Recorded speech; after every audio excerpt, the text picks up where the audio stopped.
दो विषय।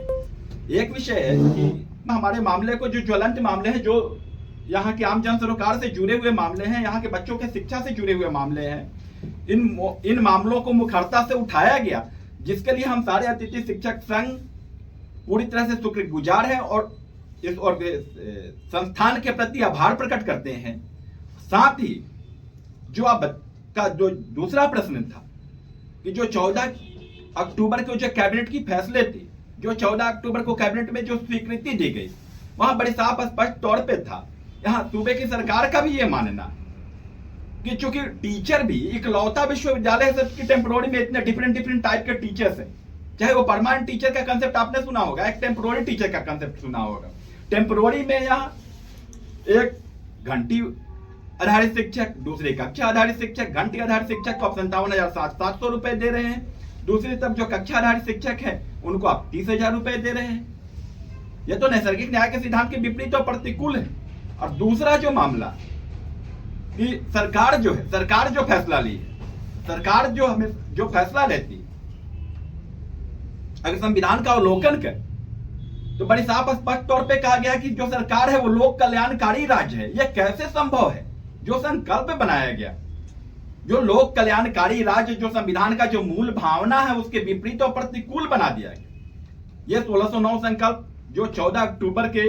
कैबिनेट के डिसीजन के जो लाइट में संकल्प उच्च शिक्षा निदेशालय के द्वारा जो बनाए गए, वह पूर्णतः खारिज होने योग्य है और न्याय के सिद्धांतों के विपरीत है, न्याय के उद्देश्यों के विपरीत और प्रतिकूल है। आज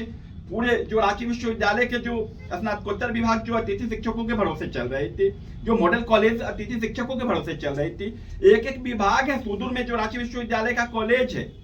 एक विभाग में एक अतिथि शिक्षक थे, पूरे विभाग को संभाल रहे थे पूरी अपनी त्याग तपस्या समर्पण और निष्ठा से। यह पूरी तरह से इस फैसले के बाद चौपट हो गया है। और चौथा जो इससे संदर्भित मामला था, जब 14 अक्टूबर को कैबिनेट की डिसीजन हुई, उसके बाद संकल्प जो आया 1609, उसके बाद आचार संहिता लागू था और आचार संहिता के दौरान ही 16 अक्टूबर को रांची विश्वविद्यालय के द्वारा इसे अधिसूचित किया गया, जबकि उस दौरान आचार संहिता था। और निश्चित रूप से आप सबों के माध्यम से हम चुनाव आयोग से भी आग्रह निवेदन करेंगे कि पूरे मामले पर संज्ञान लिया जाए और यथोचित कार्रवाई की जाए।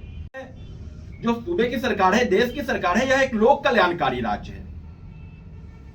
और लोक कल्याणकारी राज्य ने अपने अंतिम कैबिनेट में स्वीकृति भी दे दी। लेकिन उस कैबिनेट की स्वीकृति के आधार पर जो उच्च शिक्षा निदेशालय के द्वारा जो संकल्प बनाया गया, जो संविधान की जो मूल भावना है, जो लोक कल्याणकारी राज्य का, उसके विपरीत और प्रतिकूल बना दिया गया। बस यही 2-3 प्रमुख बातें थी और इसके निमित्त ही हम सभी आज आपके समक्ष आपको आज आमंत्रित भी किए थे। और आग्रह निवेदन होगा कि आप अपने जो भी संबंधित समाचार पत्र है, जो भी संबंधित चैनल है,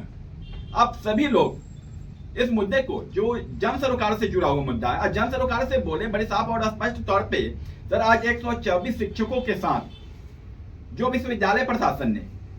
और सूबे के सरकार की जो उच्च शिक्षा तकनीकी विभाग जो है, उसका जो उच्च शिक्षा निदेशालय है,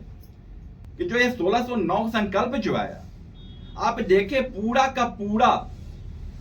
जो एकलव्य विश्वविद्यालय को शोध और शिक्षा का केंद्र होना चाहिए, वहीं आप दूसरी तरफ देखिए कि पूरा का पूरा अराजक स्थिति बन गई उच्च शिक्षा की। आज 124 शिक्षकों के भरोसे ही जितने भी रांची विश्वविद्यालय के मॉडल कॉलेजेस हैं, वो सारे इन अतिथि शिक्षकों के भरोसे ही पूरी इनकी त्याग तपस्या समर्पण और निष्ठा से जो वहां सेवा दी जा रही है, उसकी बदौलत चल रहे थे और बच्चों को उच्च गुणवत्ता की शिक्षा हम सभी शिक्षकों के माध्यमों के द्वारा दिया जा रहा था। और एक फैसला जो संविधान के मूल भावना के विपरीत जो 1609 संकल्प आया, और हम साफ बड़ी स्पष्ट तौर पे हम पूरे शिक्षक संघ, अतिथि शिक्षक संघ के एक संयोजक के नाते हम आग्रह निवेदन सूबे की सरकार से आग्रह करेंगे कि जो कैबिनेट की जो फैसला हुई थी 14 अक्टूबर को, पूर्णतः आउटराइटली इसको रिजेक्ट किया जाए। यह पूरा का पूरा संकल्प जो है शिक्षा और शिक्षक विरोधी